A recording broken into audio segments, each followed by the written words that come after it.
এখনো বিমানটা জায়গা মতো পৌঁছাইতে পারে নাই, ল্যান্ড করার মানে নিচেই নামছে আর কি। তো শুরু করে দিছে সামান নিয়ে কিভাবে তারা দেখেন, এখনো দেখেন বিমান কিন্তু জায়গায় পৌঁছাই নাই।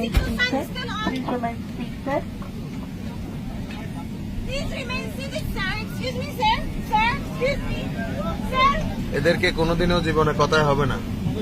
হ্যাঁ, দেশের বদনাম এদের কারণে 7-8 ঘন্টা 10 ঘন্টা বসে আসছে, কোনো সমস্যা হয় নাই। বিমান এখনো রানিং আছে, দেখেন বিমান এখনো রানিং আছে,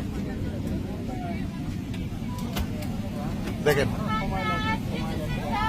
চলন্ত অবস্থায় এরা বক্স খুলে ফেলতেছে।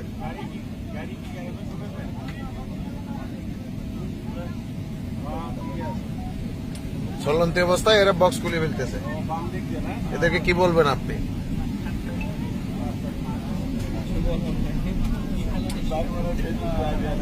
জীবনে শিক্ষা হবে না আমাদের, আরেকজনের কথা না শুনলে আমাদের শিক্ষা হয় না।